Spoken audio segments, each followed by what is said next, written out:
Alors Ludovic Toro, vous qui êtes médecin, que cette peur soit rationnelle ou pas, est-ce que vous entendez la colère qui monte ?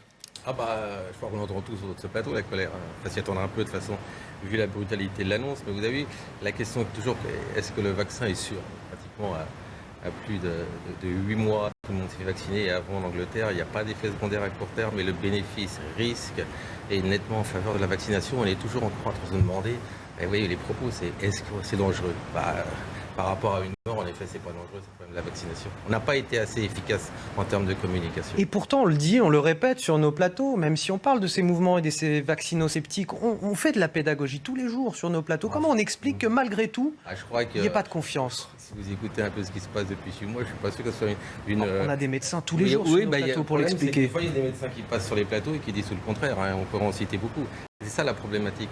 C'est qu'à la fin, quand vous instaurez un doute, d'accord, pour enlever un doute, c'est très compliqué. Regardez l'Astra, ça a été annulé 3 jours, on l'a remis 4 jours après. On ne peut pas fonctionner comme ça en termes de vaccination, en termes de nouvelles thérapies. C'est pas possible. Le doute a été mis en place. Il a été, depuis le début de cette pandémie, avec des annonces, des contre-annonces, et ça aboutit à ça aujourd'hui. Comment expliquer aujourd'hui qu'en Angleterre, on est à 20 points au-dessus en première vaccination et en seconde vaccination ? D'accord, ils ont commencé mais ils ont continué à vacciner, d'accord ? Et la problématique, en fait, c'est l'adhésion de ce vaccin. C'est pas la liberté, je veux bien qu'on parle de la liberté, de forcer, mais le problème, c'est que les gens doutent sur ce vaccin. Et d'ailleurs, les propos des infirmières, des soignants ont été clairs par rapport à ça. C'est le doute sur la vaccination. C'est en parler avec vous, Ludovic Toro, mais on sait que le relais des médecins généralistes pour cette vaccination, ceux qui sont les plus proches de la population et qui sont les plus à même de convaincre des gens qu'ils connaissent déjà bien, c'est peut-être eux qui auront la solution pour convaincre ceux qui sont encore réticents à l'idée de se faire vacciner. Alors, juste pour revenir un peu par rapport à la perte du micro, il y a aussi une problématique, c'est que les gens attendent un vaccin français. C'est vrai que vous parliez de la vaccination, c'était un grand plus, mais qui n'est pas français. Et on va avoir un Sanofi, un Pasteur qui va arriver à la fin, et certains nous disent j'attends le français, parce qu'ils ont beaucoup plus confiance en Pasteur. Oui, tout à fait. Ouais. La confiance est vers Pasteur, l'Institut Pasteur. Donc ils attendent ça, mais 6 mois c'est beaucoup trop tard. L'annonce de fin d'année, c'est pas. Il n'y a pas de traitement, il faut qu'on soit clair avec tout le monde. Tous ceux qui nous disent qu'il y a des traitements, il y a juste une amélioration de la prise en charge en réanimation et en oxygénothérapie. Le reste, c'est des foutaises, d'accord ? Et des annonces qu'on ne peut pas, justement, envoyer dans la population. Parce que vous dire, de toute façon, s'il y a un traitement, pourquoi je me fais vacciner, prendre des risques ? Il n'y a pas de traitement, d'accord ? Et vous risquez. Deuxième chose, on ne peut pas nier la brutalité de l'annonce. C'est ce que vous disiez tout à l'heure. Il y a vraiment une brutalité de l'annonce. Et je vous rappelle quand même quelque chose. Ce variant Delta, il est en France depuis 3 mois. Toutes les semaines, moi j'ai des conf calls avec le préfet de région, avec l'ARS. On voyait les chiffres qui montaient depuis 3 mois. Qu'a-t-on fait depuis 3 mois ? C'est ça que je pose comme question. Surtout que nous avions l'exemple depuis 4 à 5 mois de la Grande-Bretagne. Tout ce qui se passe depuis 3 mois, on a tout rouvert. Hein ? Depuis 3 mois, ce qui s'est passé, c'est qu'on a tout rouvert. Enfin, depuis un mois, notamment. C'est que le Delta, il est là depuis 3 mois, qu'on avait l'expérience des Anglais. Toujours, ça s'est fait comme ça, avec l'alpha, avec le delta, avec tous. Il fallait qu'on fasse quelque chose. Maintenant, c'est brutal, on l'a mis en place parce que vous avez raison, il y a urgence et vous avez vu les chiffres, ils doublent. Le premier, il y avait plus 60%. Il faut qu'on avance un petit peu sur la question. Je réponds sur les médecins généralistes ou pas ? Allez-y. C'est gentil. Il y a longtemps que nous, médecins généralistes, les gens viennent nous voir et on essaie de convaincre. Et je vous assure qu'au début, on mettait 5 minutes, maintenant, on met un quart d'heure pour convaincre. Quand on arrive à convaincre. Mais vous savez, on est dans un pays où il y a quand même une désertification médicale. Où aujourd'hui, le temps qu'on va prendre un quart d'heure, 20 minutes à convaincre, c'est d'autres patients qu'on pourra parler. Parce qu'il y a d'autres pathologies. La vie ne s'arrête pas avec la Covid. Et après, vous verrez, quand on fera la comorbidité liée à la non prise en charge, de par la surcharge des hôpitaux, de toutes les pathologies à la fois cancéreuses et autres, ça va être beaucoup plus cher que ces 110 000 décès. Donc les médecins généralistes sont là. Je vous dis que si dans les 3 ans, 4 ans, on ne règle pas le problème de la proximité en médecine générale, on va face à quelque chose qui va être terrible en termes d'accès à la santé, qu'on a déjà sur certains territoires, genre la Seine-Saint-Denis, la région Île-de-France. Pour vous dire, oui, tous les jours, ce qu'on fait, êtes-vous vacciné ? Et on essaie de convaincre. Mais ça devient de plus en plus difficile. Oui, mais bon, de toute façon, toutes ces mesures qui ont été un peu brutales, qui ont été quand même massives et un peu exagérées, il va falloir les mettre en place. Hein. Là, vous me parlez que des entreprises, il va falloir parler des centres commerciaux, des bars, de tous ces endroits-là. Qui va contrôler ? Rien que pour les centres commerciaux, il va falloir engager 8000 personnes pour faire les contrôles. Et je vous le rappelle, il ne sera pas juste un contrôle sur papier, parce que faire un faux attestation Covid, ça c'est aisé. Il faudra un lecteur qui vous mettra directement en relation avec la CPAM pour vérifier. Bien, il faudra aussi une carte d'identité. Je peux vous assurer que pour la mise en place de ça, c'est tout simplement impossible.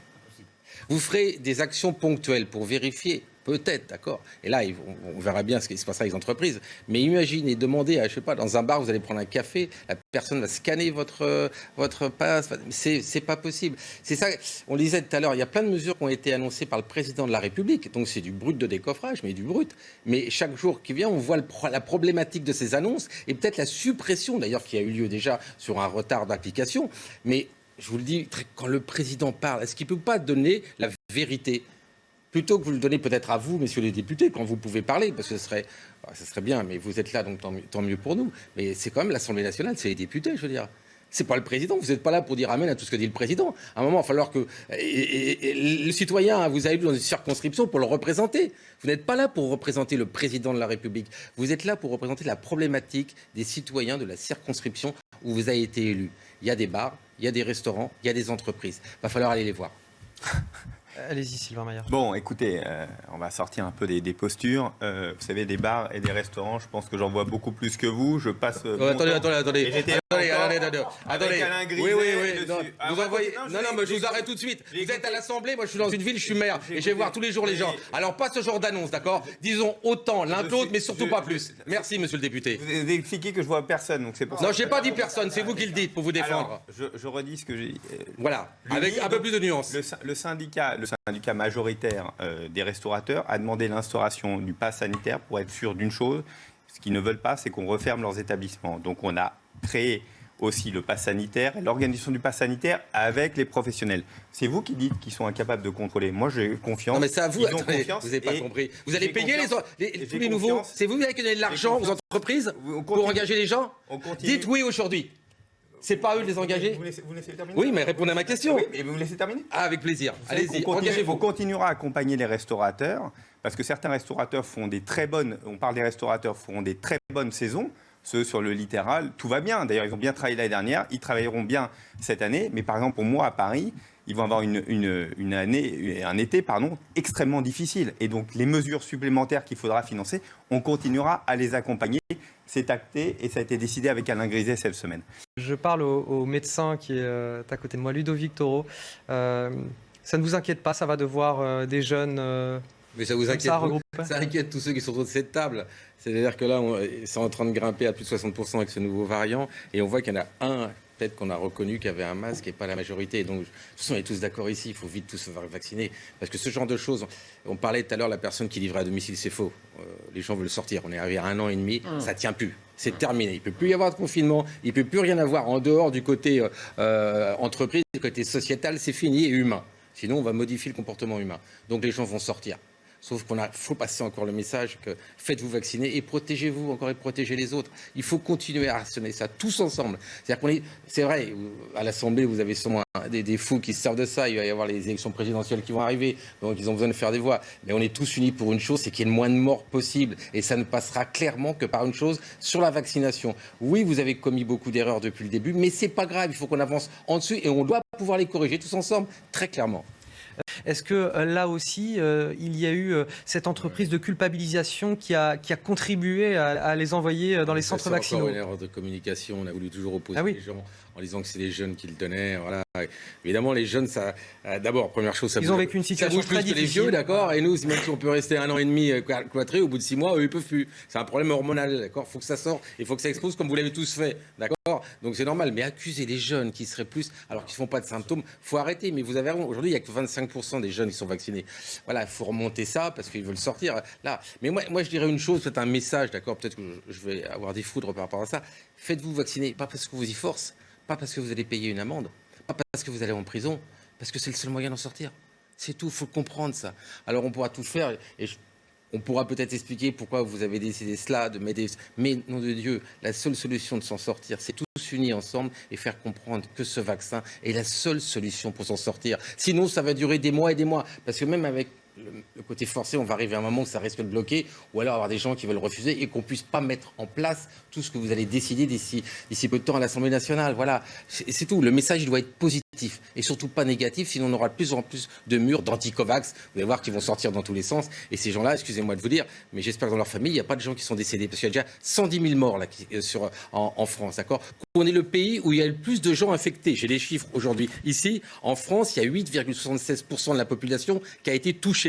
En Grande-Bretagne, 7,56 et l'Italie, 7. Donc nous sommes le plus touchés en nombre de contaminés. Donc s'il vous plaît, faites-vous vacciner, hein, en Europe. Mais oui, je parle pas les autres pays. Mais on se compare toujours aux Européens, à l'Angleterre, à l'Italie, je parle. Parce qu'à côté, ils n'ont pas de vaccin, donc ça va être encore terrible. Oui, peut-être qu'on a ce chiffre parce que nous avions les tests étaient gratuits et donc beaucoup de gens sont davantage. La Grande-Bretagne, non, celui qui a plus séquencé, c'est la Grande-Bretagne de très loin, d'accord. Donc surtout pas me dire par rapport à la Grande-Bretagne. Séquencé, testé. Oui, mais testé, séquencé, la Grande-Bretagne, elle a fait beaucoup plus que la France parce que ils m'ont donné des chiffres. Vous savez, quand on parle de millions et de millions, les gens disent waouh, attendez, il y a 67 millions de Français et je vous assure qu'aujourd'hui encore, on est un peu en retard sur le fait de séquencer par rapport à ça. Alexis Bachelard, comment on lutte contre le retournement des cerveaux de certains?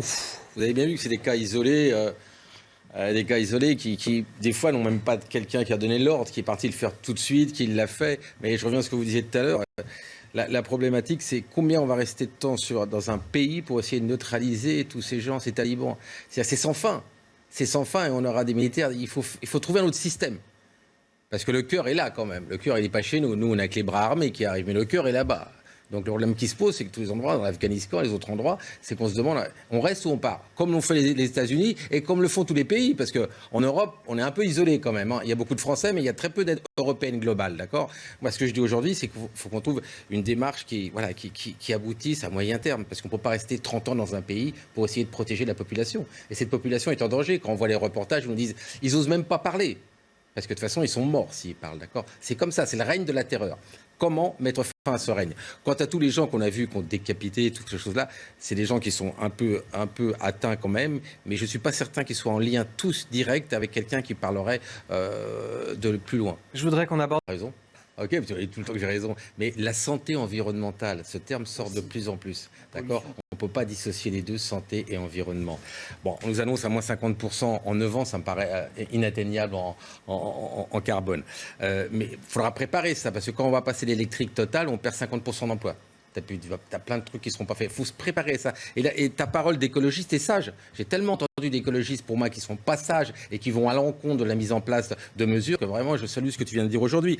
À la métropole, on a mis la zone à faible émission. Mais il faut que ça avance. Il faut que l'État nous donne un peu d'argent pour avancer. Oui, j'ai rédigé moi-même le plan climat, air, énergie des 14 villes. J'ai mis plan climat, énergie et santé. Et comme tu le disais, chaque collectivité travaille sur l'écologie. Qu'il soit la région, le département, la métropole. Il fait son propre plan climat. Voilà, il fait son plan et il faut surtout avoir des résultats à N+1. On n'a plus le temps d'attendre. Le nombre de pathologies qui sont dans les services de cancérologie, de pédiatrie et de pneumologie, ça ne peut plus durer, d'accord ? Donc maintenant, on ne va pas parler du climat, mais vous avez vu ce qu'il est... Enfin, excusez-moi de vous dire ça, qu'on ne me dise pas aujourd'hui que ça n'a pas changé depuis 5 ans. Rapidement un mot de Sylvain Maillard, parce qu'on va devoir rentrer. Faisons vite, la santé environnementale.